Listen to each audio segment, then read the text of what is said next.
Yo! Hi there, Lorne Risley here, host of the Halcyon Show. How are you doing? It's, where are we? Wednesday, the 12th of June, 2024. And the reason that date is significant is because it is 8 years to the day I said fuck it and started a little YouTube channel, which is what you're watching right now, the Halcyon Show. And, yeah, I just thought it'd be fun to hop on and talk about it, to be honest, because I didn't remember. Like, I knew it was like 7 or 8 years, but like, yeah, I for some reason just completely forgot that it's been 8 years, and I felt like there's stuff that happened in that 8-year period that's probably worth mentioning, if only for my own recollection, because sometimes as asinine and as, a bit, dickish as it is, I do rewatch my old stuff. I like going back through some of my old videos for reasons, and it's just nice to kind of see how things change. It's also interesting sometimes to just sort of recap and kind of look upon the lessons learned and things like that. So yeah, I'll tell you what I am going to do though, first of all, because for some reason this streaming software is arse today. Let me do some stuff quickly. I'm told that live streamers aren't supposed to just hit the ground running when they start, by the way. I'm told that that's a carnal sin, and I need to stop it. So, yeah. I need to find a better streaming software as well, I imagine, because the thing with OBS is a streaming software that I use, and apparently it's arse. So I need to find better streaming software. And there it is. It's crashing already. That's awesome. Why are there edge... This is the thing. Why are there edge pages running? Go away. I don't need any of you. Go away. And malware bytes... I don't know. I don't even know what you're doing. So, go away. I don't need you right now either. Right. This is stuff that you learn along the way as well. Again, it's silly, but you do learn some of these things. Wow, it is just so bad. Hopefully it perks up as we go, and I do want to start talking now. So, right, where to begin? So, I'll take you through my thought process, because people start doing content for different reasons. When I was starting out on YouTube, it wasn't actually the start. I originally had a YouTube channel in 2011, 2011-ish. Let me just have a quick look, because yeah, Jesus Christ, it's so bad today. I'm so sorry, everybody, for if you're watching this and it's looking like garbage. I don't really know what else to do, because it's just, yeah, whatever. Anyways, so yeah, in 2011 I sat down one day. It was a Saturday, I remember it very well, and I decided to record 3 opinion-based videos about various sporting events. One was David Hay versus Vladimir Klitschko, one was an Arsenal one, and another was a wrestling one. And I uploaded all 3 videos, and the distinction I made from all 3 videos is where I was wearing a different colored t-shirt in each of them, and I thought, that'll trick the audience into thinking that I did these on separate days, just uploaded them on the same day, because I'm a fucking idiot. And what happened was, I got cold feet about it. I thought this was dumb, and it was stupid, and it just didn't really make any sense to me.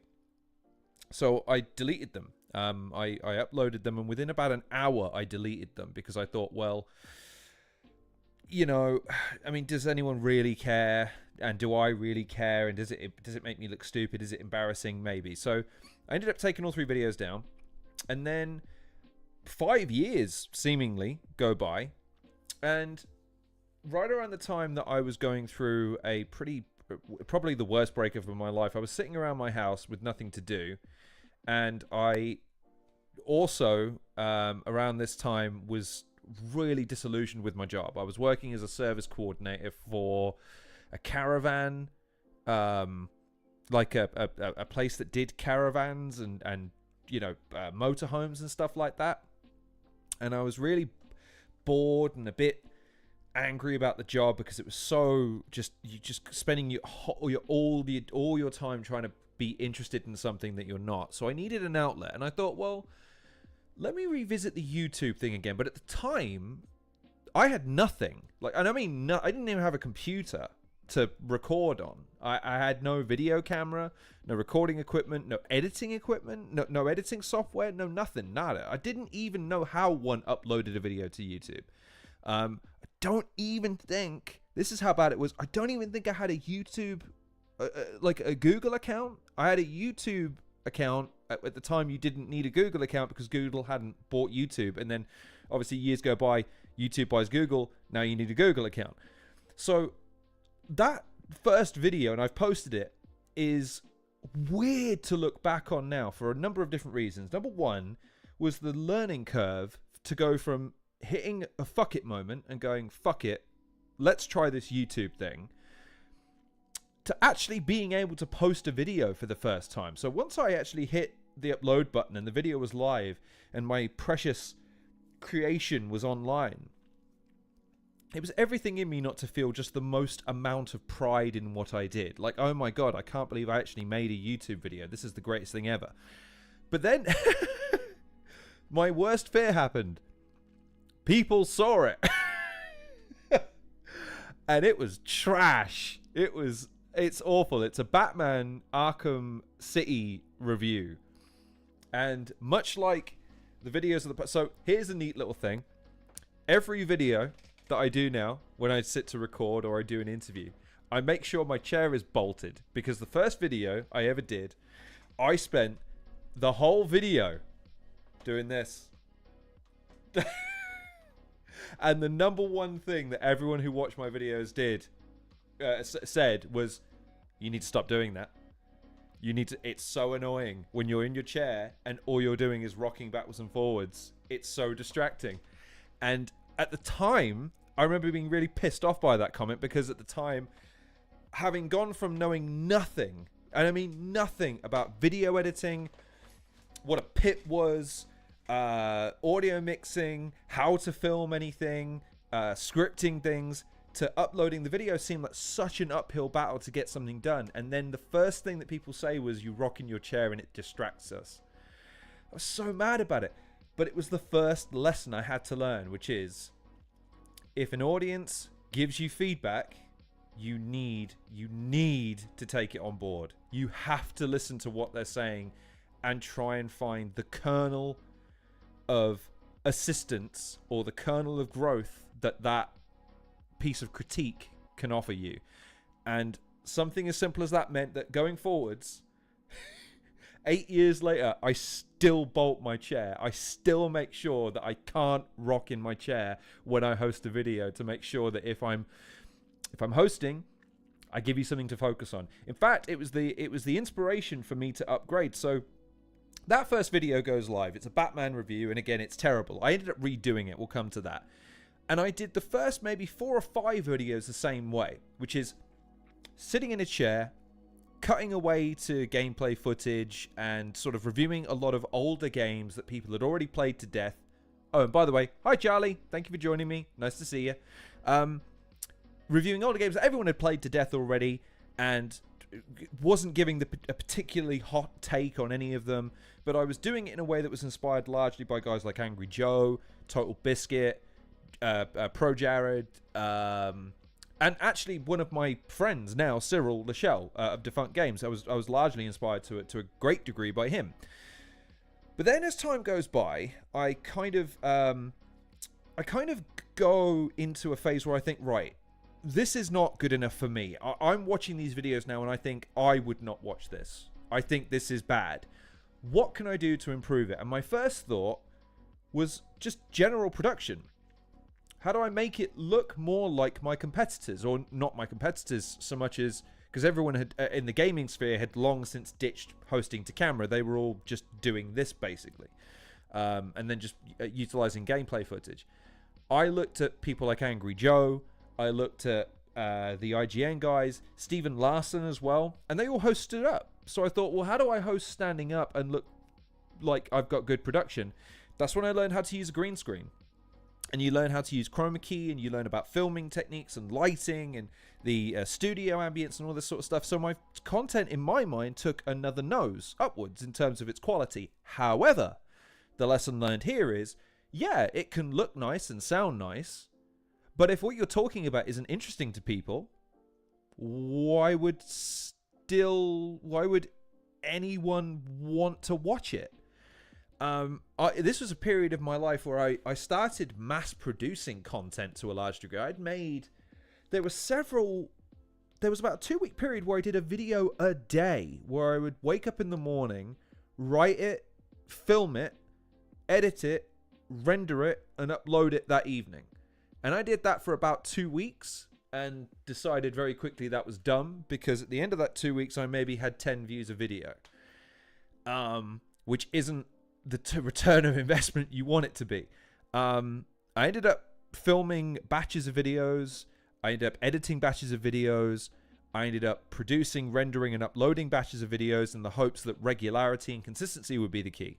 And I still hadn't quite learned that lesson, that my content, and rather what I was talking about, wasn't interesting to people. So, we've got a couple of comments here. So, Charlie, kernel of constructive criticism, and then Rake says, I disagree. Good and bad feedback should always be acknowledged, but not actioned always, especially in the creative field, and you will fall victim to watering down the essence and intent of your initial goal. That is something that I stood on ceremony and argued for a long time. I'll come to another example later of an argument I actually had with Cyril Lachelle about content that I was making, because the criticism was in my eyes ridiculous, but we'll come to it. But the point I'm making there, though, is that I fought it.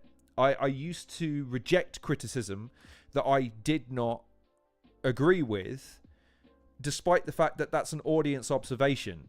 And one of the lessons that you learn as a creator, or in my case, a filmmaker, a documentarian, interviewer, reviewer, gamer, podcaster, live streamer now, is you have to listen to your audience. It's them telling you how to succeed. If they're willing to give their time to watch your content, and they would be willing to give more of it if you improved in certain ways, and you say no, you can't be surprised when people are going to turn away to other people who are willing to listen to them. Now, granted, I'm not saying you should take everything an audience says just at face value and say, like, oh, okay, eat shit and die. Because, yeah, I'm not going to do that. But when an audience, as they did, used to say things like, hey, you need to stop talking about things that are old and have been talked about already, and stop assuming that people are going to listen just because you're interested in talking about it, and you need to find an angle, and you need to be original to a certain degree, and you need to have your own voice and your own narrative, and really work hard at finding where your niche is. And I resisted that for a long time. I thought I could, if I'm being brutally honest, I thought I could piggyback off of the culture of a lot of things. Like, I piggybacked off of gaming for a very long time. When I eventually, after this period in 2017, 18 into maybe 19, when I was just reviewing indie games now, I was still using the green screen setup, and I was reviewing indie games, which I was getting through Keymailer, and there's another one I'm forgetting now, which provided you with game keys for indie games. You know, I thought it was great because it meant that I could talk about things that no one else was talking about. But we were still talking about a very niche audience here. And it was still very frustrating trying to get traction with anything. At that point, I started branching out. I started making content for other channels, because what was happening was that they were impressed with how I hosted, and they were impressed with how I produced my content. But they also recognized I was talking about things that no one really gave a shit about. So they were trying to get me to do other things. So there was a channel called Two Beard Gaming I was affiliated with for a little bit. There was Cinematic Venom I produced content for about a month, 2 months. And obviously I've had stints on Defunct Games, where, you know, I hosted a gaming news show called Defunct Games News. And I've appeared on various quizzes. I've done one of the EGM's award ceremonies and a bunch of other stuff. which is great. But it's also, that was for other people. That was me kind of catering my skills to them. It didn't really affect my channel. I didn't experience an uptick in subscribers or viewers or anyone who wanted to see me doing what I did. And then we come to 2021. And after this, so I've been reviewing games. I've been reviewing movies. I've been giving reactions. I'd done podcasts live. I'd been on other channels. And I tried being a personality. I tried being opinionated. I had a weird news show that I hosted at one point called The Weekly Show. That was kind of a takeoff of The Daily Show of Jon Stewart. I was inspired by, to a large degree, by him. And you'll see that throughout my channel. There's tons of content that is directly inspired by very famous people. And it's that thing where I never really put two and two together that, right, that person already exists. Why would people want to watch a watered down imitation of it? And it was true. I was trying to be Jon Stewart. I was trying to be Angry Joe or Total Biscuit or Cyril Lachelle at Defunct Games. I was trying to be other people. And then in 2021, it wasn't the first interview. It was a gentleman by the name of Alex Stewart, who I messaged out of the blue. And I said, hey, I'm a massive fan of your work on a channel called Tifo. Could I maybe interview you about what you do and how you do it, and like try and get some inspiration for me? And we had a 2-hour conversation, and it was a great conversation. It was actually one of the most fun conversations I've had. It just wasn't filmed because it was, my pitch was, well, let me give you a reason to talk to me first, okay? Because I hadn't done an interview, and my channel had, I don't know, 300 subscribers at the time, something like that. And it was great, and that gave me the courage to reach out to Shotty. Was my second message. Never got a reply, obviously, and that's a whole other story. Shuffle was my third. And Shuffle T saying yes was that was the moment that things changed for me, because it then gave me the opening that I needed to finally do something different, which was, I'm going to interview people like a fan would, but with the restraint of a professional, hopefully. So I wouldn't just spend an hour, you know, telling them what they should be doing, or fanboying out, or just saying everything that they do is amazing, or anything like that. I would try and approach it with the enthusiasm and vigor of a fan. Like, I am genuinely excited and madly, insanely happy to talk to this person, but with the goal of going, right, how do I offer you something? You watching this, if you don't care about Shuffle T, how do I get you to care about Shuffle T? If you do care about Shuffle T, how do I get you to stay watching without you thinking that I'm wasting the opportunity? Because one of the things that I'd seen in interviews up until that point was a lot of interviewers just completely whiffing on the opportunity to talk to that specific guest about something that only that guest can opine upon, be it themselves or some aspect of the career or some aspect of the genre they represent. And yet what I saw a lot of the time was podcasters just asking benign questions about shit that was happening in the news, or benign questions of, would you rather lose a leg or lose an eye, and stupid shit like that. And it was just kind of a natural progression for me, really. It was one of those moments where it just came very easily for me to research Shuffle, look into everything that he's ever done, note it down, derive questions from that, let my natural curiosity peak, and go from there, really.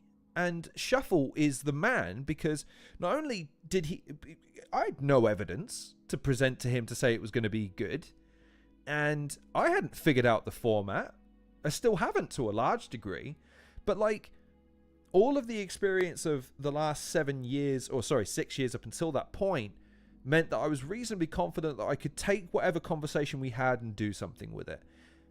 And Shuffle was the perfect first interview, because not only did we have the history in battle rap that I was a massive fan of, he had a book and an album to promote, and he had all these weird and wonderful ideas outside of that. If you don't care about battle rap, his music or his book, I couldn't have asked for a better interview.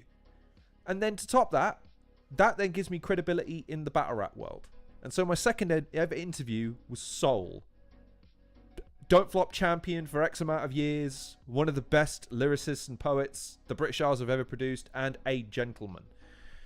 And it kind of went from there. And even within that, this period, because it's still ongoing, this period of my YouTube career where, you know, the interviews are they're hard to come by but when they do, they open more doors than they close. It's kind of cool to see how things have developed since then. So when I started, it was very much a thing where I'm just going to talk for as long as I want to, and I burnt my guests out. So my conversations were 2 or 3 hours long. Now what you see is that my interviews are more like an hour and a half, because I want my guests to be comfortable, and I do want them to talk. But at the same time, I'm mindful of the fact that it doesn't have to be one and done. We don't have to cover every single blade of grass on this field in this one conversation. And it's all about sticking the landing now. And that's why when my interviews, the only pressure I put on myself these days is this hour and a half going to be entertaining for a bystander that watches it on an off chance? Can I get them to stick around for the first couple of minutes to get them to sit through the rest of the interview? And that's it, really. Whenever I pitch to people now, so next month, I made a list. I don't know where the list is, but I've got 9 different people that I've lined up. And the pitch is always the same. Here's who I am. Here's what I'd like to talk to you about. Here's what I'd like to get by the end of the interview. And I hope that's cool with you. Right? And that's not a particularly complicated thing. It's just now having the angle. Like, what's the unique thing that I'm going to ask you about? Because otherwise, you become the old adage of you live long enough to see yourself becoming the villain by just having people on just to have them on. I never want to get to a point where I'm interviewing people just for the fuck of it, man. The only people I ever want to talk to are people that I actually want to talk to, and that I actually have something to ask them, because then hopefully you have something to garner and you have something to learn from it, and you can be entertained by it.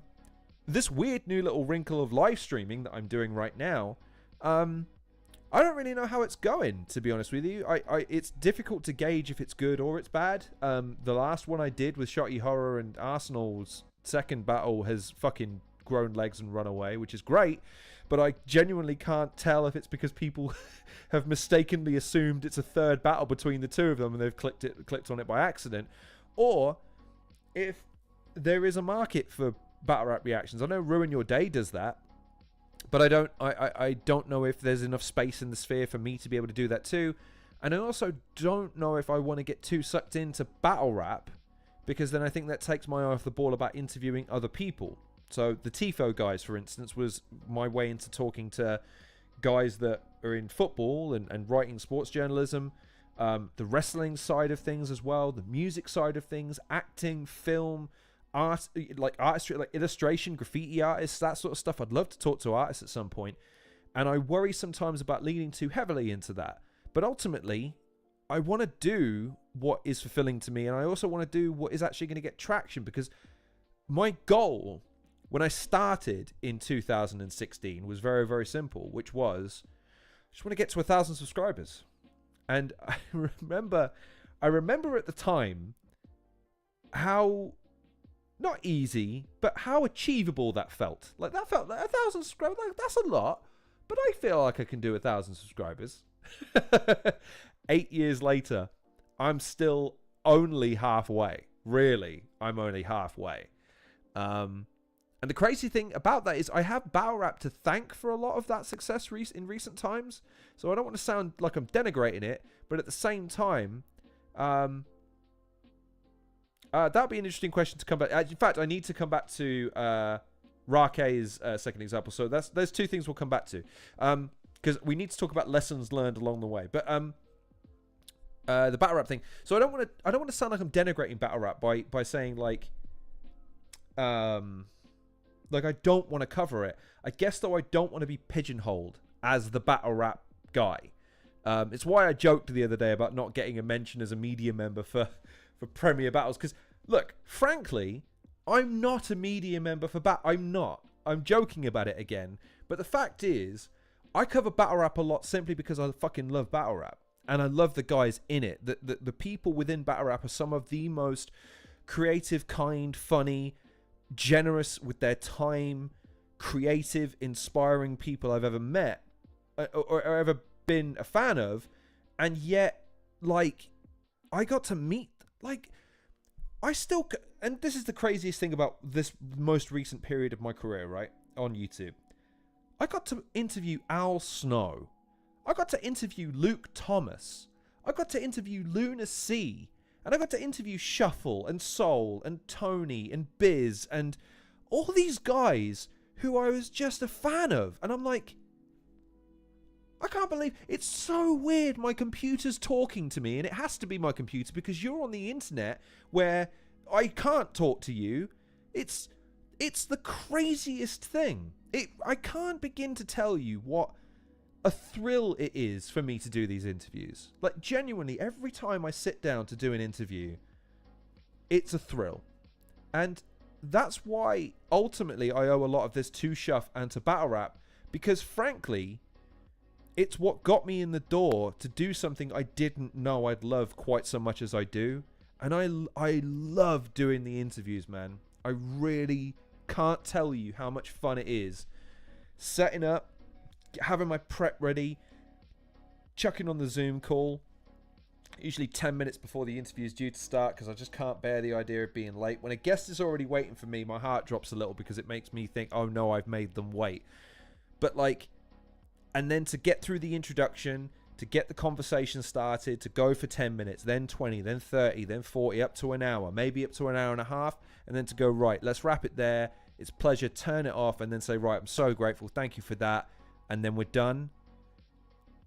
It's fucking, it's brilliant. I can't even begin to tell you. And again, I owe Battle Rap, Shuffle T in particular, a lot, because without him and without the support of the guys in the scene and the fans of the scene, my channel wouldn't be where it is today, frankly. And yeah, and it's the same with the Tifo guys, the Athletic guys, again, the Morning Combat duo of Brian Campbell and Luke Thomas, they've given me a lot because both of them didn't have to take a chance on some punk from the UK.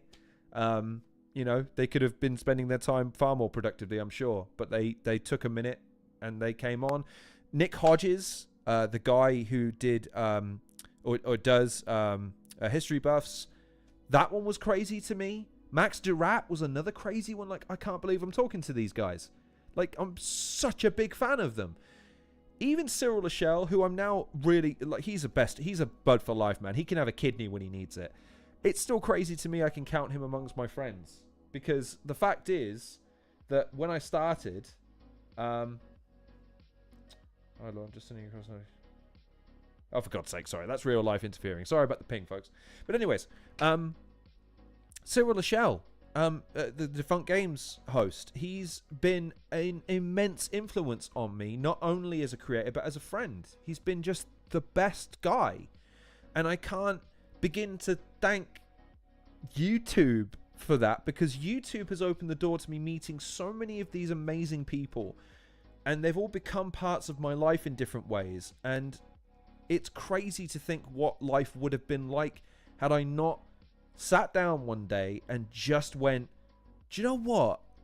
Let's go for it, man. Let's just go for it. What's the worst that could happen? I'm going to record and it's going to be good or bad, but let's just go for it. You know what I mean?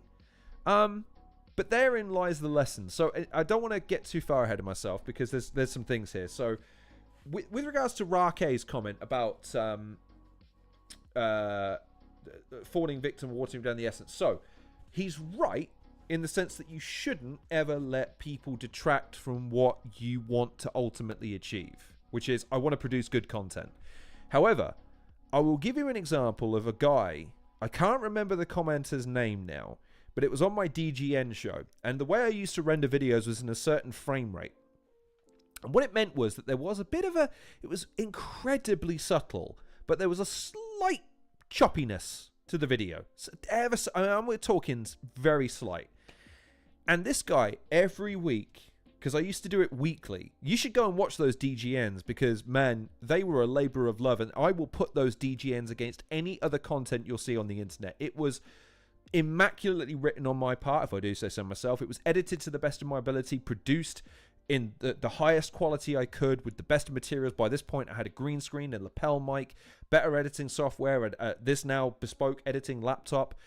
I'd upgraded everything to the best of my ability. And yet this guy, half an hour's worth of written, produced content that's up to date, that's, you know, as well, and all the rest of this sort of stuff. And all he keeps banging on about is this. And Cyril kept pressing me, Lorne, Are you sure there's nothing you can do about it? Is there no setting you can do? Is like, no, I'm telling you, he's just being pedantic. I don't want to listen to it. It's stupid. It's not going to make a difference. Then one day, I just go, do you know what? Fuck it. Let me go into my settings and see. And there it was. And I went, do you know what? Let me change it from this one to this one. That's all I did. And it made the world of difference. The world of difference. Like, immediately the video looked 10 times smoother. He never commented again. Not even to say, well done, thanks for changing it, by the way. But at that point, I felt so much better about the content I was producing because he then didn't have that criticism moving forwards. And all I had to do was listen and look at it from the perspective of the person watching the video and go, can I see their point? Can I at least see where they're coming from? And yeah, on that occasion, I fought that for a long time, and it turned out the solution was super easy. Other criticisms of my work have been as much as just me, like they don't like how I talk or how I articulate things or how much I go on for or whatever, right? And that's harder to go into because, of course, you host how you host. And I'll be honest with you, man. My long-term goal was ultimately to become a producer. I didn't want to be a host anymore. I got to a point where I was really looking to become an editor or just, like I say, a producer, just someone working behind the scenes and just leaving the hosting duties to someone I felt was either going to be more popular, more likable, more charismatic, just able to garner a following more easily than me, because unfortunately it's just in my nature. I'm not someone that I'm not a popular. I've never been a popular person. I'm better on a one-on-one situation. All my best friends and all the friends I have in my life, I operate with a one-on-one basis. It's very, very rare I'll have a group of friends that are all intertwined. That's just how I am, and I think that's why it doesn't translate all that well to content. But I do think that's what translates really well to interviews. I think that's been really one of my strengths, is that I can put my guest in a relatively intimate setting and make them feel comfortable, and then once the record button is done, you get to just peruse that and feel part of the conversation. You feel part of this one-on-one interaction, and I think that's been a boon for me, because again, I think that's different. I would not be the guy that can host a podcast with 3 or 4 guys that has the energy of a group setting. I wouldn't be the guy that could stand up on a stage and MC for a crowd of people. But I can be Michael Parkinson. Just sort of sit down with the enthusiasm of, hey, let's talk about you. Let's talk about what you do. And it's been such a boon learning that. But other lessons learned. Other lessons learned, where you draw certain lines with what is and isn't good for you as a creator.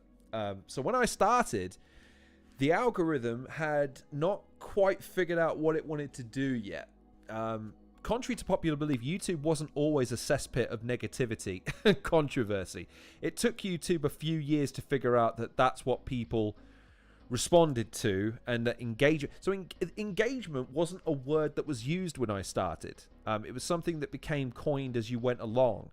And I think that one of the things that a lot of people these days, so even the phrase content creator, I still kind of hate that phrase.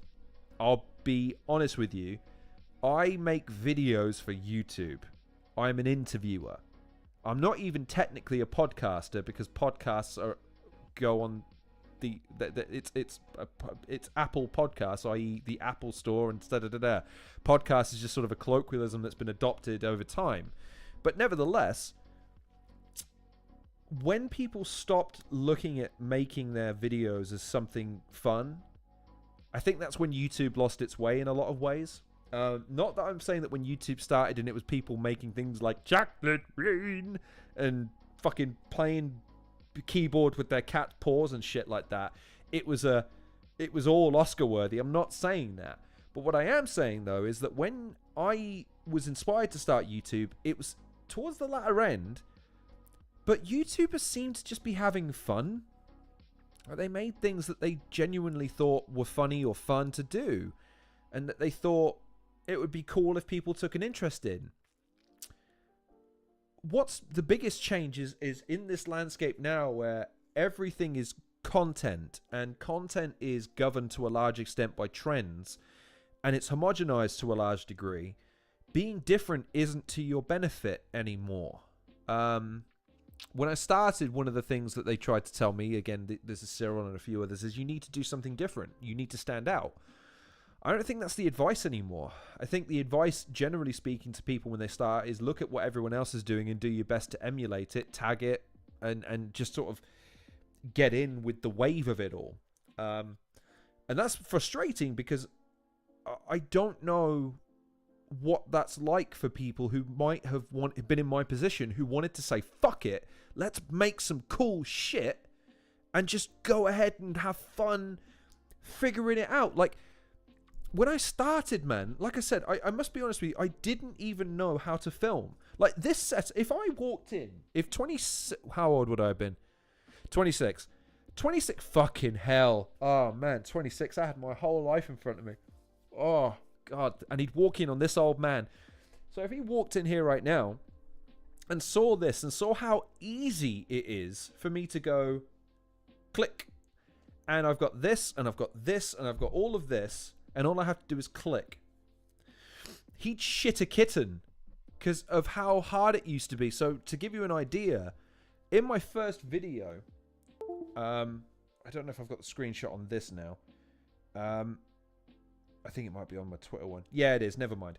On my first video, right, the graphics that you see on the video weren't there initially. I had to... Because I had free editing software, fuck, what's it called? Shit, Wave something. You could only pick one thing to put over it, and most people would obviously pick text.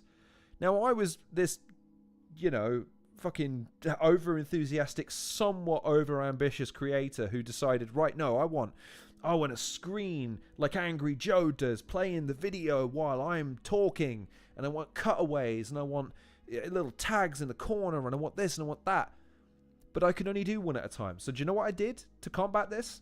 I rendered the video once, I then had that, and then I'd put another layer on, and then another layer. And I used to, and I'm not joking, I used to have to render my videos 7 or 8 times to get all of the layers that I wanted on. And what happened with that is that with every render, you reduce the quality of the original video. So compound that 7 or 8 times. And you go, man, like, why does it look so bad? And of course, I couldn't figure that out because I didn't have the knowledge. I didn't know that that's how you don't make videos. You have to just stay within the confines of what... The lesson, less is more. Like, if you'd have just made more of an effort to keep the video tight and improve how you host, you wouldn't need the fancy graphics to distract people, which is what ultimately I used to think. I used to think I could kind of distract people from what it is. Now I come at it from a different perspective. I know, look, by the way, I know as I'm saying this, look at all this janky, flashy shit, right? But ultimately, none of it makes a difference if you're not willing to sit and listen to what I have to say. If in the first 30 seconds of a video you go, click, not interested, it doesn't fucking matter how it looks. It doesn't fucking matter how it sounds. It starts with you. It starts with what you have to say. It starts with what you have to offer. And that's that. There's no getting around it. Let me just take a quick pause because poor Charlie's been waiting for a minute and a half for me to fucking answer the question. So Charlie asks... so where do you think Chris Van Vliet goes wrong? Now, I am on record as saying I'm not a Chris Van Vliet fan, as it were. He's massively successful. He's done great. He has every reason to be proud of his accomplishments, and like anybody else, more power to him. There's not really anyone I begrudge their success, man. I've got to be honest with you. Anyone that manages to get ahead and manages to get successful, from my perspective, I understood that there has to be a degree of sacrifice. It doesn't matter how lucky you think some people are, it still comes with a modicum of sacrifice, trust me. I'm not a fan of his because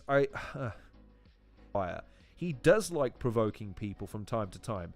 But I also appreciate his artistry. I also appreciate that he's matured as he's gone on.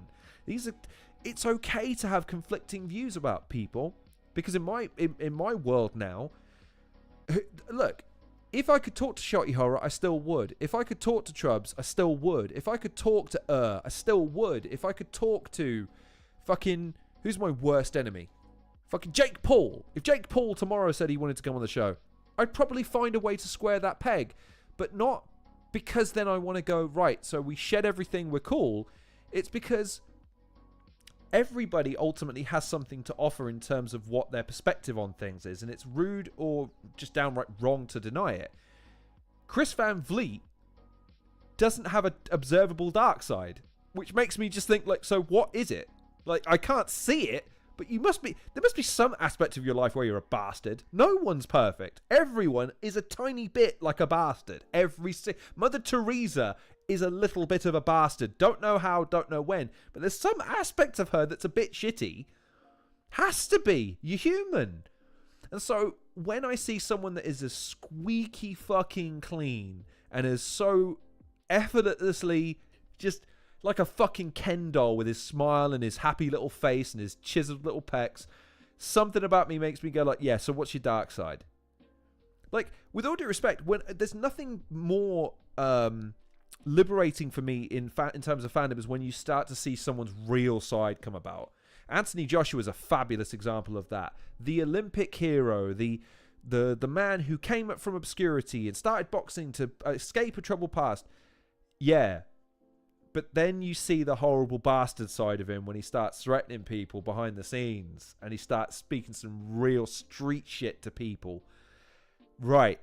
You might like him less. I like him more because at least he's fucking honest now. At least he's being honest with how he is.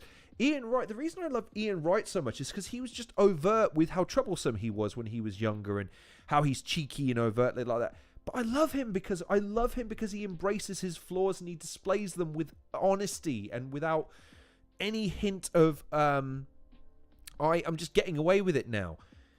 But then there are people that embrace how shitty they are. And they're the ones I really don't like. So look, I kind of do and don't like Chris Van Vliet because look, I'm happy for his success. And am I super jealous of the interviews he gets? Fucking course, man. Would I want the people he interviews? Goddamn right I would. I'd love to have the access he does. But the other thing with that is he's also built that repertoire. He's got, when he goes to someone and he says, listen, I'd love to talk to you. Here's all the people I've talked to before.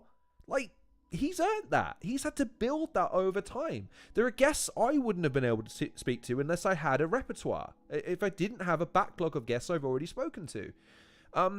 So the amount of work he must have put in to get to that point, man, I can't hate on that. It must be a fucking insane amount of work that he must have put in to get to that point. It's just that I don't trust someone without a dark side. I just can't. I'm sorry, it's not going to happen, never going to happen. That's why, look, as bad as it sounds, I try and be honest with you about me. If you watch one of my shows, I try to be honest with what I think about a person when I'm interviewing them. If you've watched one of my interviews, one of my reviews, one of my live streams, I try and be as honest as I possibly can be. Now, it's a bit of a cop-out because I could just be saying that. Like, I could just be bullshitting you even now. But the thing with live streams and interviews, and especially the kinds of long format stuff, and Joe Rogan once said this, and I'm inclined to agree, is that you can't really hide on these. The longer you talk, the more you expose your real thoughts and how you really feel about things and what you're really like as a person. That's why on some of his podcasts, Joe Rogan's, he doesn't come off looking great because over time he becomes more and more comfortable showcasing parts of himself that in hindsight he probably would have wanted to maybe keep on the down low. Same with his recurring guests. But with me, that's why I try and just be honest as much of the time, because I feel like when you just lay it on the line, you become more comfortable with laying it on the line. It's then less inconsistent. So if you hear something from me that you think, hang on, that doesn't sound quite right, it's glaring because it probably is bullshit, what I'm telling you. Or it would be if that's what I was saying to you. When I kicked off in February, which was a weird moment for me in the history of my channel, because it was the first time I ever felt like I had a platform that I could use to say something that would matter. And it turned out it did, because not only did it have long-standing ramifications in terms of the fact that it cost me any opportunity to have an interview with Shotty going forward, it seems. But in a weird way, it was beneficial in certain circumstances as well, because it meant that people could listen to me and take solace in the fact that I was just going to lay it on the line. I knew what it was going to cost me, and I was just going to tell you what I thought anyway. That earned me a lot of respect in a lot of people's eyes. And in weird ways, I do and I don't wish I could take back a lot of that stuff, but it was there, and that's that. But that was a weird moment in the history of my channel, because again, like I said, it was the first moment where I ever felt like when I pressed go live and I said something, it would have consequences. And I've got to be honest, since and before, it's very rare that I'll come on here and talk and assume it's going to have an impact on anybody. And that's a failing on my part. Bizzo Bond and I have been going backwards and forwards this week, because Bizzo doesn't like how I dig out myself. He doesn't like how I self-deprecate. He doesn't like how I'll say things that are inherently negative about myself. I understand why, and I guess it's not fun to hear when I say these things, but it's just my honest opinion of myself. It's just, and to a degree, I don't want my words to carry any weight or cadence, because I'm perfectly aware of how flawed I am as a person. I just want to say what I think, and just be free to say what I think, and I want people, when they talk to me, to have that same freedom. I don't really see the problem in that, but we don't live in a world where people can say things consequence-free, because we don't live in a world where people always want to understand where a person is coming from. This comes back to the criticism discussion we were having earlier, where I can't always assume that someone criticizing me is doing it because they want to hurt my feelings. I have to try and assume when someone is being critical, even if they're being critical in a dickheadish way, part of it comes from the fact that they don't want to see something they don't like, and they'd rather see something that they would like. You're always going to have your critics, obviously. It doesn't matter if I put on an interview with the most popular person that you can think of, someone will find fault with the fact that I didn't interview someone else, or didn't interview them sooner, or whatever. That's the world we live in. But at the same time, I just want to be able to say what I think. And I'd love to be able to ask my guests the questions I want to be able to ask them. I don't think in any of my interviews so far, there hasn't been a single person who said, I don't want to talk about this, or you can't ask me about this. I don't know if that's just because that's how they feel about people generally, or if that's just something that they felt about me, because after our conversation, it was, do you know what, man? Ask me anything. I trust it will come from the right place with you. I hope that is the case. Even with the video where I vented, there were still confidences I didn't betray, because I still feel like it's my responsibility not to. I only told the audience and you what I felt you needed to hear, based on the fact that I needed to make sure certain points were highlighted and emphasized. And that was a lesson too, because it taught me, hey, you do matter. What you say does carry weight, and it's going to matter to certain people, and you're going to have to be mindful of what you say. That was a weird lesson to have to learn, because again, I'd gone 6 years of thinking basically everything I did and said was just white noise and fluff. It's a weird lesson to have to learn, but kind of a nice one, to be honest with you. Yeah, that was a weird one thinking back, but so sorry. I hope that, Charlie, I hope that answers your question with regards to Chris Van Vliet. I don't hate the man, by the way. I'm sure he's a lovely man. I'm just thinking, right, it could just be he's the kind of person that goes into a toilet in his house with his wife and kids and leaves the toilet seat up.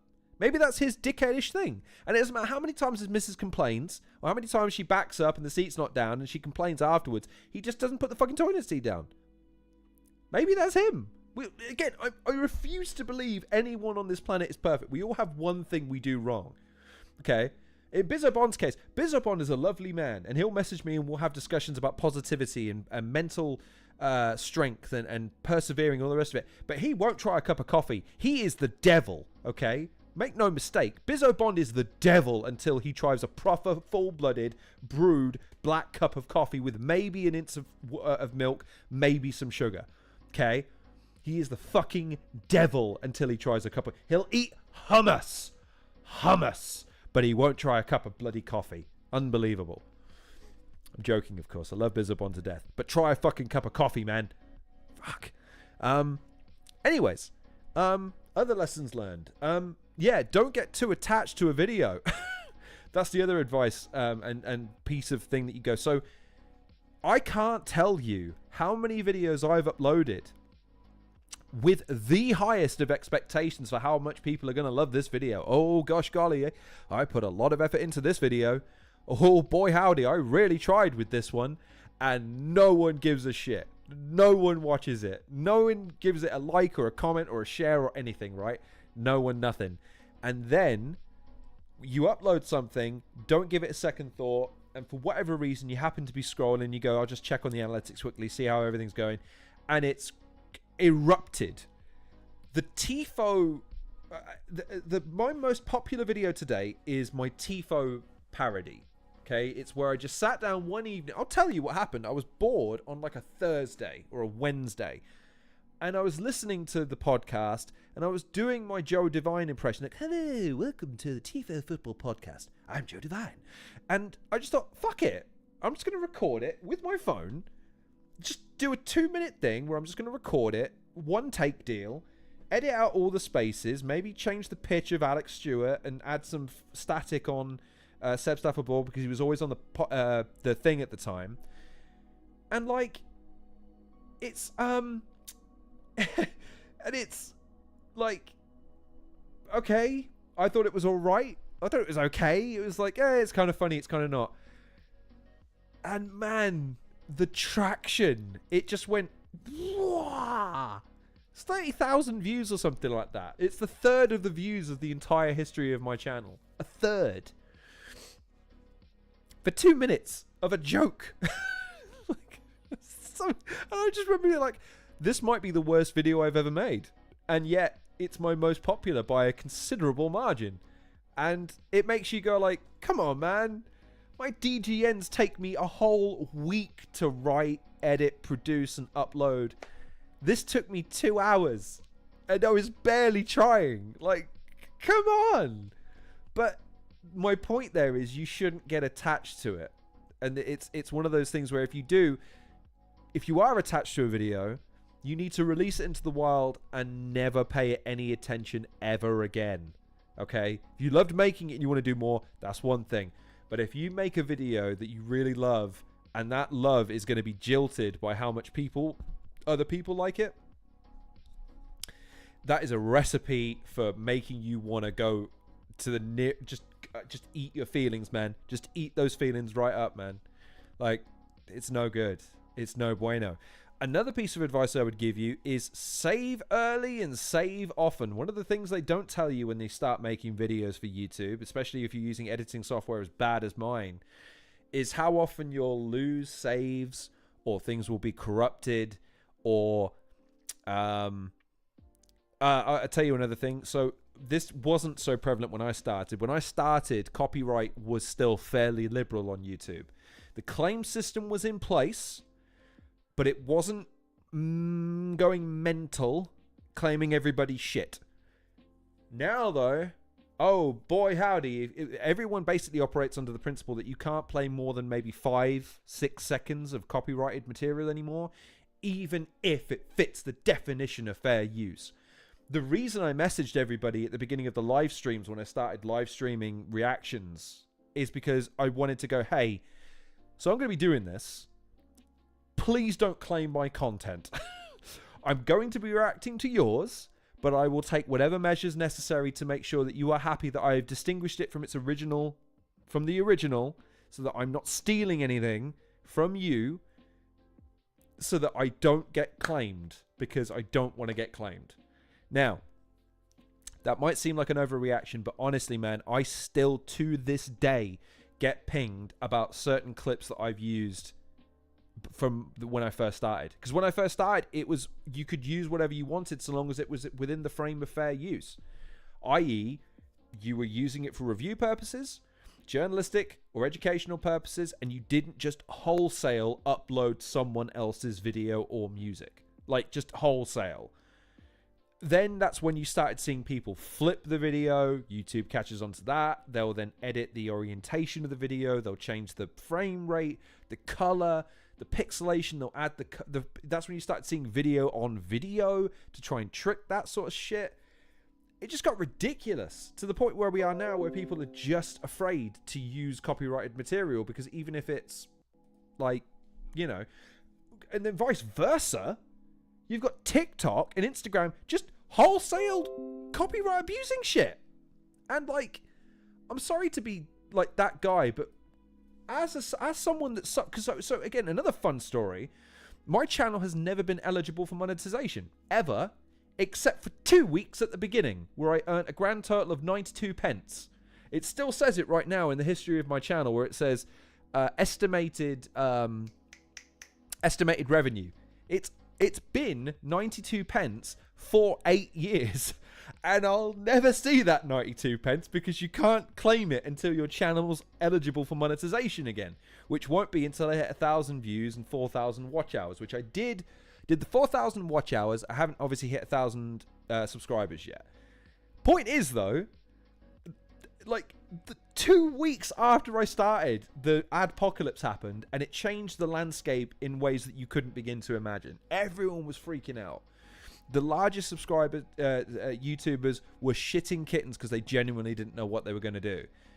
You navigate through that, and then you have this era where short form content, shorts, Instagram, TikTok, they've now started taking over and become a far bigger focus for content platforms like YouTube, like Instagram, like TikTok, where they just want to have you flicking for an hour, even if you don't even remember what the fuck you watched.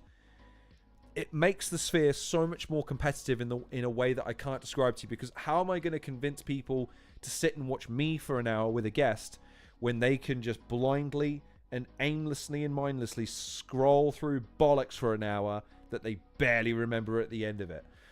Charlie's pinged with a couple of messages, so I'll take a brief pause, because there's one other thing I want to do before the end of this show, and I've been going for an hour already, so we should probably meander to a point. So Charlie says, sounds like your criticism of Chris Van Vliet is he comes across as kind of fake, like how people... not even that he's fake, dude. He's just too polished. It's like Gary Lineker's another one of those guys who is just too polished. Too polished. There's something about you that you're hiding if you're doing that. Because there's something... I guess, okay, not fake. Fake is too strong a word, and it's too accusational. There's something manufactured about him that I don't resonate with. That's just me. There's reasons why there are people, even if I don't get along with them on a personal level, there's still people I would be fans of. Even the mantra, don't meet your heroes. There are people who I go, he's a prick, but I can't help but love how he does what he does as a profession or a vocation. So, and again, it's just, and I'm just one guy. Chris Van Vliet's not going to lose sleep at night that he's like, oh my God, Lorne doesn't like my interviews. Like, he's give a shit, does he? Let's have a look. So, when YouTube got really corporate and all the late night talk shows started channels, that's when copyright went. I mean, look, that's another point. YouTube ceased to be the vocation of people like me and individual creators. But by the time I joined, networks were already a thing, to be honest, dude. A lot of YouTubers at the time were trying to get in with places like Channel Awesome. They were trying to get in with places like Maker Studios. Smosh were recruiting a lot of people. Machinima were recruiting channels and individuals. You know, all these different networks. And the idea was that if you could get yourself up to a reasonable sub count, that they would bring you in. They would be like, hey, you don't do stuff on your channel. You come and make content for our channel.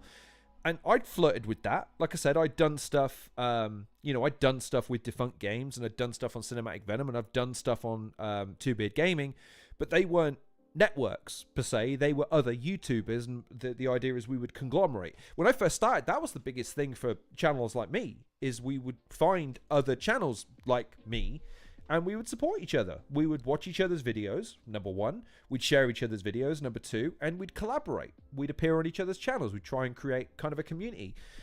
That, honestly, is what made me fall in love with YouTube in the first place. It wasn't so much the creative part. It was the socialization. Like, I met a lot of people on YouTube through just being a YouTuber. So, yeah, I appreciate that is something that's changed about YouTube massively, is that, like, channels like mine, I don't know if they really exist as frequently as they once did. They probably still exist in a large way, but I think the channels that are like individual creators like me on YouTube now, they're far more polished than they would have been back in the day, and far less experimental, far less. There are a lot of channels that do basically the same thing, because when you search for that thing, you just watch 6 different channels' version of the same thing, you know? It's why I was always reticent to do certain things, because, I don't now. The reactions, for instance, ruin your day or already react to battle rap. So what's the point? But in my case, I think, well, yeah, but I need something to do between guests. I don't like leaving my channel idle for months at a time anymore. And there we go. So there was a Twitter account that played music over Soviet soldiers dancing that got copyrighted into oblivion. Don't know about that. Didn't hear about that. I just know that the adpocalypse was caused to a large extent because the Ministry of Defense were having adverts running on their videos by terrorist organizations.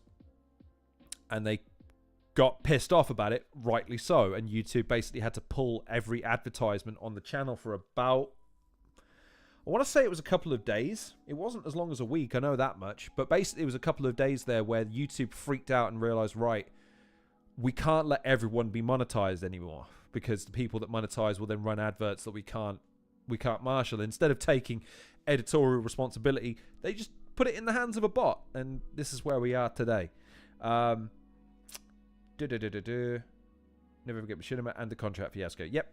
That's why, and again, that's why also belonging to a network isn't something I would do. If I was ever going to stop being an independent YouTuber, the only thing I consider is, like I say, being a producer and editor. Maybe I don't know if I'd host for someone else. I don't know how comfortable I'd be, but certainly producing and editing, I'd love to work. If I could earn paid work as an editor or a video producer, that would be amazing. But anyways, to bring the video to a close, or to aimlessly to a close, I just want to very, very quickly cycle through, like, some of my highs and lows, because the trouble is, I've made 680 videos, something like that now. Now, granted, a lot of these now are segments from interviews, so that I don't know if they really count, but I put work into them, so they count. Let's go by sort by most viewed, because that'll give us an idea of some of these high points. And the crazy thing is, man, 4 of my most highly viewed videos were in the last 3 months. If nothing else, that gives me some hope that my channel is trending upwards, if nothing else, which is fabulous stuff. The 4th video, though, is the Mass Effect trilogy. Now, that was a weird one, because the Mass Effect trilogy video is one of, again, that early period where it was, like, kind of meh. Yeah, it's not one of my finer videos in retrospect. You can't hear me talking, number one. My mic is buried in my fucking tits. I was really overweight at the time, by the way. Like, really overweight. That was in my 20 stone phase. Yeah, I'd have been 21 stone at the time. And yeah, just I looked like a gamer. I'm sorry, gamers of the world, but I was that guy drinking Monster Energy drink, eating crap every day. I think I ate noodles 5 days of the week, every week. Just those 10p noodle packs from Tesco's. I'd have 2 of those in a meal, with maybe some diced up hot dogs and some fucking ketchup for some consistency in the soup. Yeah, and I slept like shit. I used to sleep 4 hours a night, and never exercised, man. Drove everywhere, never even fucking walked from my house to my car to work, sat at a desk for 8 hours, walked back to my car, back to the house, and sat, gamed, and recorded and edited. And that's all I did. Never trained, ever. Yeah, not great. YouTubing wasn't great for my health at the time either, especially when I got into that 2-week period, and then that 2-year period of making videos 2 or 3 times a week. Well, it was no bueno for my health. No bueno at all. But That Mass Effect video was the first one that I really tried quite hard to structure. So it's the first video where I had sort of a beginning, middle, and end in terms of scripting. But then you go through and you've got, like I say, a lot of these are interviews, so these are more recent. My bad Chael Sonnen impression, that's got 900 views, which again is quite high for my channel. That again was just one night I just sat down and thought, hey, I bet I could do an impression of Chael Sonnen. It turns out I can't, because it's dog shit. But hey, it was fun to do, and a lot of people clicked on it, and it's got 64 likes, which again is quite high for my channel. I don't know if there might only be yeah, there's only 3 videos that have more: Tifo, Luke Thomas, and Brian Campbell. So people like it at least, which is nice. And then the next video worth mentioning is the Demoniaca Everlasting Night review. So that was again in my gaming reviewing phase, where I was getting game codes, playing them for about 6 or 7 hours, and then I would write the review. But I wouldn't write it word for word. I used to have just sort of cue cards as I was just trying to perform on the green screen. Again, I look back on that time now and I wonder how I might incorporate that into my current content. But the thing with it is I feel like I don't want to lose the genuine nature of a conversation. That's why, I know this sounds silly, but this is one of the reasons why when I'm having an interview, I talk to my guest here. Okay? I look at my guests on my screen. I don't have the guest here and look at the camera. Why is that? I again feel like I'm facilitating a conversation between you and my guest. I like the intimacy that invokes. I don't want it to start to feel contrived. I feel like when you start adding too much pizzazz to the presentation, you're taking away from the point of it, which is to showcase the guest. I do think that for gaming content, that was great. I wouldn't change that for anything. But I do think now, like, is my content less or worse as a result? I don't know, but I'd be interested to hear what people think now, because I imagine there's lots of people that watch me now that have no idea that I did gaming content for such a long time, that I reviewed games for such a long time. There was a period in the midst of, so after last year's fucking fiasco in my personal life, I needed time away from interviews because I didn't know when I'd going to be free to do an interview. I couldn't schedule them. But I needed something to do, so I went back into my game codes and I started reviewing games again. I think I reviewed 5 indie games. And yeah, it was completely different by that point because I'd gotten rid of the green screen and I was just doing it to a microphone with gameplay footage, but I was utilizing more of that sort of interview format, as it were. So I don't know. That was a weird experiment. I don't know how well it came off because, again, I mean, some of the reviews did okay. One's got 400 views, another's got 200. So, I mean, it wasn't a bad period. It just wasn't. I mean, 400 views there, and that one's got 700 views. So, you know, the game reviews still aren't the worst. But then we go into sort of, let's scroll right down. Let's go into some of the worst viewed videos of my channel's history. Let's relive some crap, shall we? Let's keep going. No. I want to see some 10 rated videos.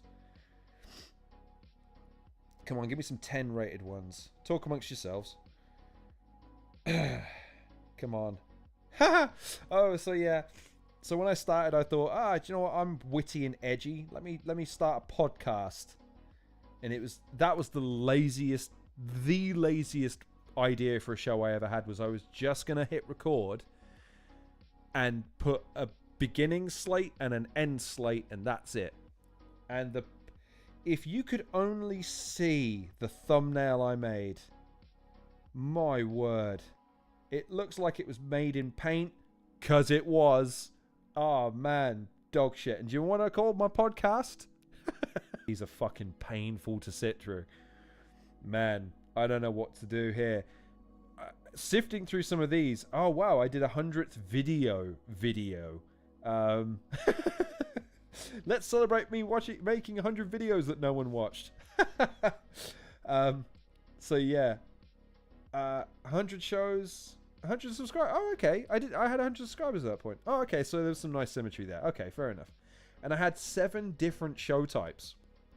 I had the Halcyon reviews. I had the Real Talk podcast. I had the weekly show.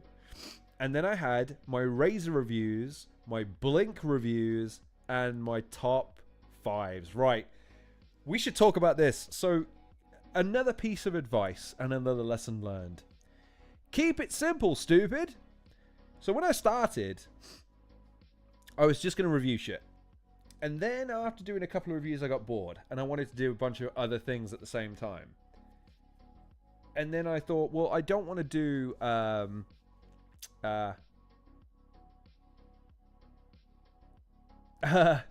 Alright, in which case, hang on. Let me make sure it's firing still. I don't want to leave you in the lurch. You're going to have to let me know if you can still hear me. The connection says it's back. So Charlie, so here's some of the oh, actually there's a lot of comments here. So before actually I get into that, let me touch on some of the comments. So round boy. Yeah, boy. Like I say, 21 stone. I can't remember how much. Hang on. How much is 21 stone in pounds? 21 stone is equal to 294 pounds. So 20. So and I was 21 and a half. So yeah, I was 300 pounds. 300 pounds in weight at the time, and that's not the first time I've been that weight in my life, folks. And Charlie's asking, so my podcast was called The Real Talk Podcast. The Real Talk. Real Talk. Hi, my name's Lorne Risley. Welcome to Real Talk. Like, fucking hell. What a div, right? Like, that's fucking hysterical. Anyways, it's so funny. That's so stupid. Let me just come back. So, Round Boy, yes, big style. Sidebar, witnessing the weight gain of reviewers is pretty crazy. The job doesn't seem conducive to a good health. Only the it's Lawn Show. Lawn Show would have been a better name. Pretty crazy. It seemed conducive to only the act man seems to be in good shape. So that's an interesting point. So you do look, so Angry Joe is the example I would give. Angry Joe looks terrible these days. I feel really bad for that guy because when he first started and you saw how young, exuberant, thin, and healthy he looks, compared to now when I know he's much more successful than he was then, so he's probably happier with the state of affairs with his channel.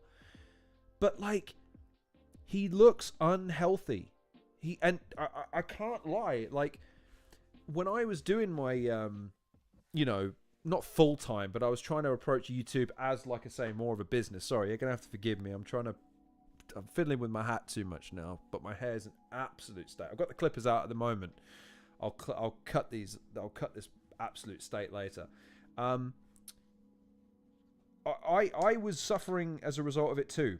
The trouble with YouTubing. So this is why I like doing the live streams. Right, I'm not a fan of doing live streams because of me.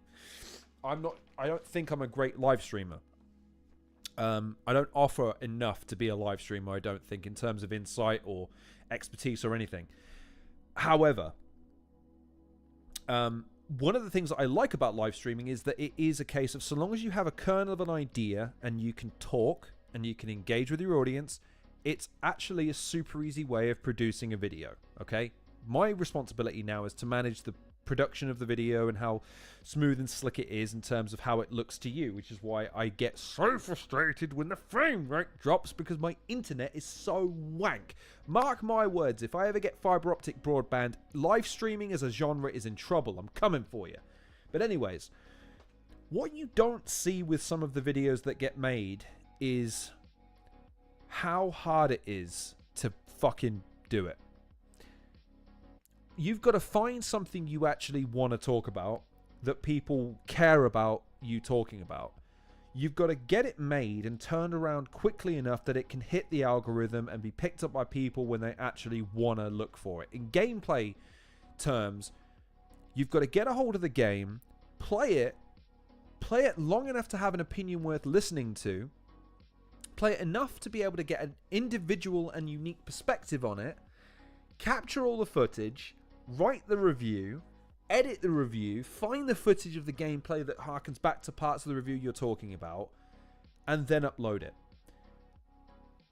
I mean, I can't even begin to tell you. Like I say, putting in 7 or 8 hours into a game is one thing, which is what I used to do to review a game. But when you've got guys now reviewing MMOs, RPGs, JRPGs, online games, a whole host of games that now have roadmaps, so you're not even reviewing a finished product.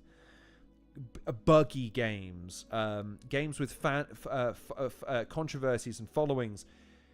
I can't begin to imagine how much of a fucking ball ache it must be being a game reviewer of high top end AAA games when you rely on two things as a game reviewer. And this is why I struggled when I started, because I was reviewing games I had access to, but these were games that had been out for years. You need access, and you need to be able to signpost your content in such a way people can find it, because it's incredibly competitive.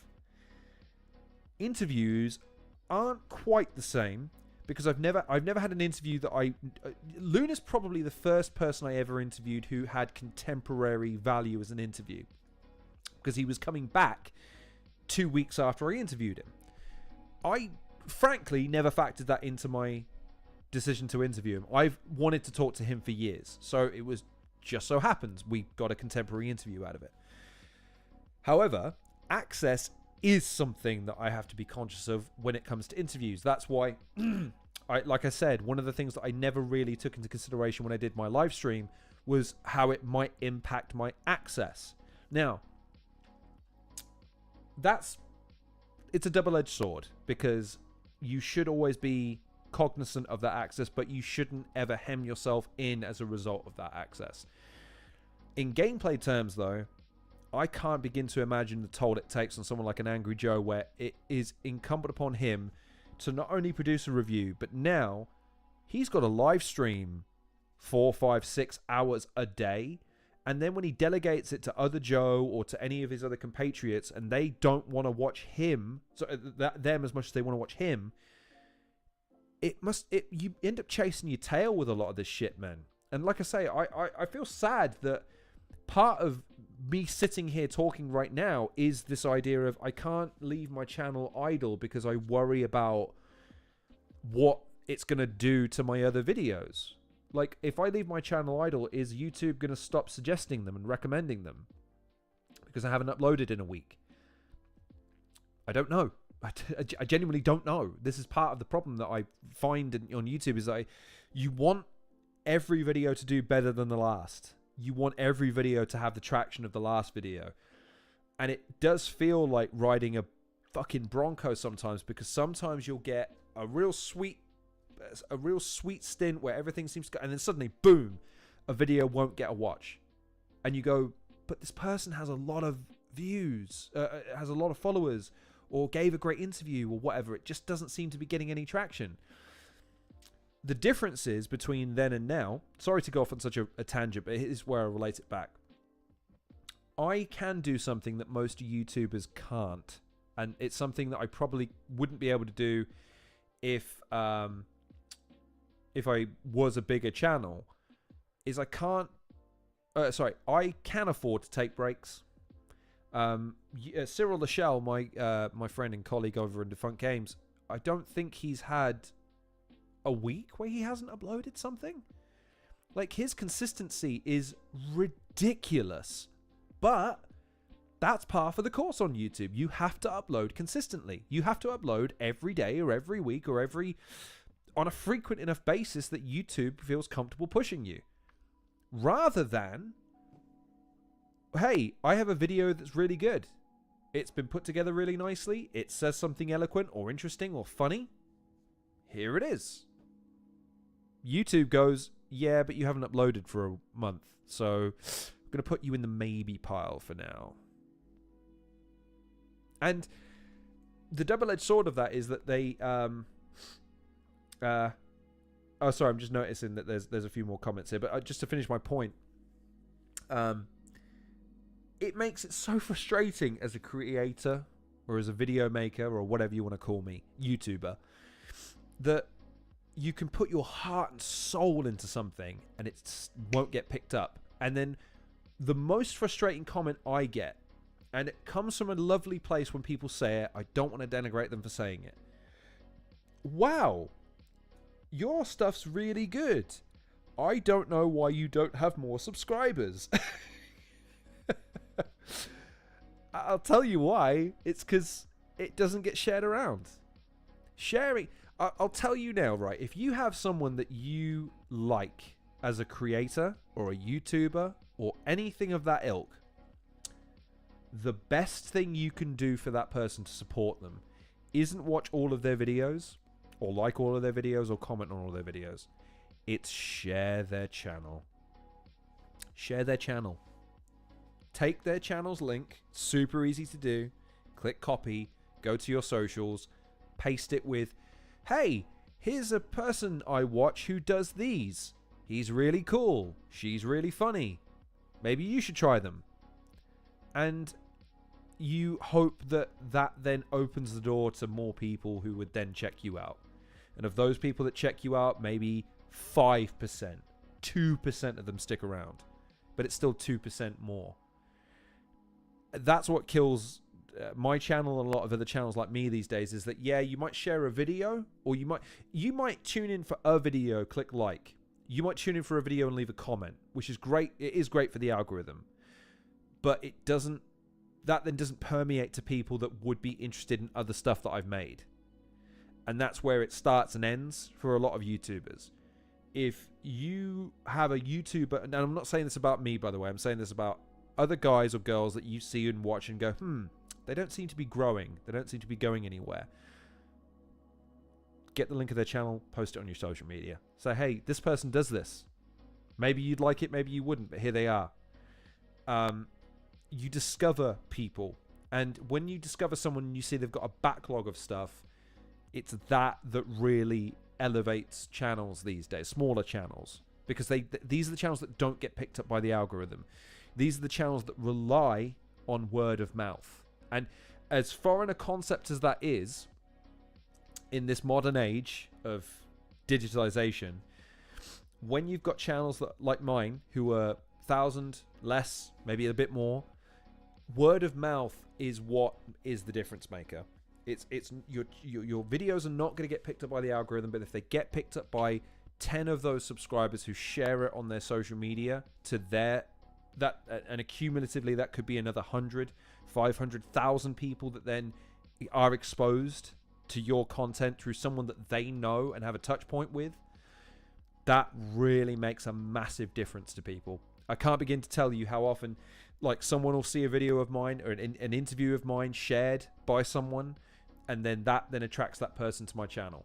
And that's how I've grown over the last year, specifically from interviews where people will see an interview of mine, but then they'll see a second interview with a different person in that field. Right, I'll subscribe to him now. Like, that's how I've grown.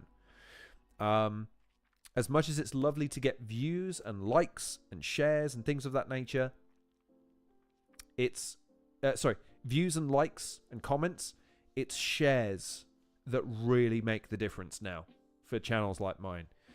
And I wish I'd say that more, but one of the things I also hate doing is the whole, hey, it's your boy, like, share, and subscribe. Make sure you hit that algorithm, the bell. It just sounds beggy, you know what I mean? And I don't like it. So I'd rather you subscribe if you want to subscribe, watch if you want to watch, like if you want to like, and share if you want to share. But if you want to do something to help people in my position, slightly better, slightly worse, sharing is what you need to do. Sharing is the best thing for them. But yeah, just to where are we? We're going for nearly an hour, so we'll go for a couple more minutes because there's. I want to explain one last little lesson. Again, keep it simple, stupid. So when I started, I was just doing reviews, but they were long. They were 20 minutes, half an hour. funny now looking back, thinking that I considered that long, because now we've been going an hour and a half. Anyways, I wanted to distinguish shorter videos from that one because people were saying, "Oh man, 30 videos is it's so long, it takes forever." So I thought, okay, fine, I'll do a shorter review series, and I'll call it the Razor Review because it's razor sharp and razor thin and razor quick and blah. And they started from 10 minutes, which people still thought was too long, and then they started getting longer till about 15 minutes. To I think the longest one I ever did was 18 minutes. An 18-minute review, and I thought that was quick. So I thought, well, I need an even quicker version, the Halcyon Blink, because it's a review that's over in a blink. And they used to be 5 to 10 minutes. Because I thought, that's quick. So I had 3 different review series that no one understood the difference between, because in their eyes, they all amounted to the same thing. And it makes me laugh in retrospect because I put in such an effort to try and distinguish it in my own mind. Like, oh, it makes perfect sense. Da-da-da-da-da. I was wasting my time and chasing my tail. I should have just been doing reviews and doing them as long or as short as they needed to be. If I only had 5 minutes worth of content, I should have just done a review for 5 minutes. If I had half an hour's worth of content, I should have just done a half an hour review. But just kept it under one roof. Just called it the Halcyon Show. And just left it as a review. But lesson learnt. Because again, I look at the 100 subscriber video and it's got a picture of all of the different things I did. And it's six panels. It's the Halcyon Reviews, Razor Reviews, Halcyon Blinks, Podcast, Weekly Show, and the Top 5s. Why Top 5s? Well, because it was YouTube and Top 5s were all the rage. So you had to do Top 5s. I'm curious now, what's my least viewed video of all time? I'm kind of scared to click on this now. So we're down to 30. Jesus Christ. 30 rated. There must be a video that's got still single digits. There must be.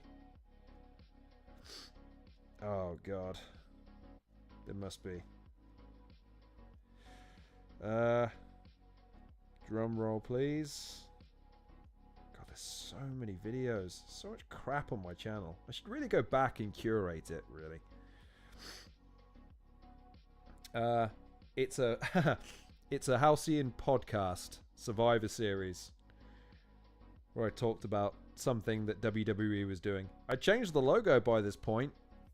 It looks a little better, but the chroma key on it's still terrible. You can see I'm phasing through the ring. Oh god, I got better at editing too over time. That's good. But anyways, so that was 5 years ago. So even from 5 years, I've sharpened up, honed, solidified what I do. And yeah, 8 years. 8 years. 8 years of being on YouTube. That's craziness. 8 years. Wow. Yeah. I think I even did a top 5 list of my favorite YouTubers back in the day. I'd be weird to go back and look at that. But anyways, I won't be reacting to any of my old videos. I do it as a bet to I have to sit and watch them by myself. I wouldn't ever react because the thing is, what's the point? Who cares? If you want to go watch them, they're there. But yeah, 8 years on YouTube. 8 whole years. Crazy. Crazy. I'm really proud of it. I'm really proud of my body of work and happy to arrive to where I am today. I hope it isn't over anytime soon. I hope we can continue to push on and get to that magical 1,000 subscribers. That would be great. We'll see what happens. I did 100,000 views recently, so that was cool. Like I say, we've got some cool guests coming up in July. And then we'll see what happens, man. Like I say, I still got my eyes on a few bigger interviews, but they're going to take time to cultivate. We'll see what happens with this reaction series that we're starting now. Maybe that will turn into something. Who knows? But for now, at least, that was 8 years of being on YouTube. Started on the 12th of June 2016 with a £30 camera from Argos, a Dell PC I bought from a refurbishing shop for £90, a 3 MB internet connection from Sky at the time, which ran slower than most gerbils and hamster wheels, and a 21 stone frame with fuck all to talk about. It's funny what a bit of time and a bit of perspective can give you. So if there's one lesson to draw from this, and I'm not a success story, by the way, I'm only doing this because, again, it's a landmark, it's a milestone, it's 8 years to me, which is kind of a big deal because it means I've been doing this 8 years, and it's kind of crazy to think I've been a YouTuber for 8 years. If there's one thing to do is, man, like with anything else, pick something you love to do and just do it. Do it even if you're not going to get paid to do it. Do it if you love doing it and it gives you more pleasure than it takes. Because, man, life's about having fun and enjoying it at the end of the day. And yes, there are people that make more money off YouTube and have made more money than YouTube than I'll ever make. There are people that have more subscribers than I'll ever get. However, they won't have the friends that I have. They won't have the experiences that I've had. They won't have garnered the thrill of just the fact that that 10-year-old me is going to one day grow up to be able to put things on his own television channel, basically. The idea as a kid of being able to host a television show was kind of a dream of mine, and it's something that I kind of do now, and people that watch grant me that, and YouTube hosts it and platforms it, and I'll always be grateful for that. So yeah, 8 years. Let's look forward to the 10th. Hopefully by that point we'll be close to 1,000 subscribers and see where the future takes us. So I think we'll wrap it there. 8 years, man, craziness. I'll just wrap up the comments just to make sure I haven't missed any. So Charlie's was the Angry Joe was the example I was thinking of. Ain't gonna front. Might use the gym. Ignorant doing the eye test. No, I think his diet and his schedule doesn't suit him, mate. It is that thing where you do. It's a look. It happens, and it's something. Hopefully, he evolves past, and again, his content schedule forgives at one point. I forget how YouTube. Yeah. It's funny when you look at how young guys used to look to now. Yeah, it's YouTube is a great sounding board for that. But let me just go back through. So I think we just had Charlie and Raquel comment. So dudes, thank you very much for commenting throughout the video.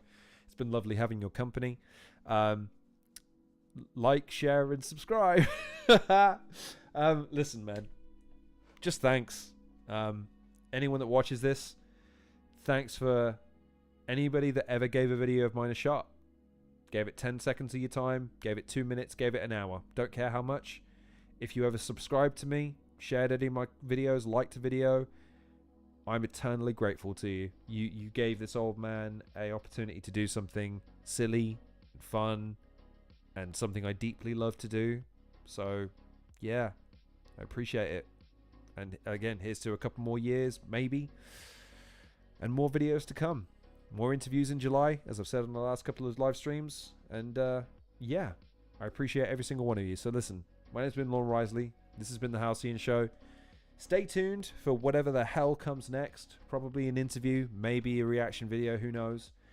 I sincerely hope not only that you're taking care of yourself and that you're good, but that you're doing something, whatever it is, no matter how successful, no matter how well known it is to other people, that you are doing something that you and only you derive pleasure from, that you enjoy with every fiber of your being, and that gives you a sense of satisfaction and purpose that only you can ever truly fathom and understand. And I hope it's yours, and I hope no one can ever take it away from you, because that's what this is to me. It's mine, and I'll do it for as long as it will let me do it.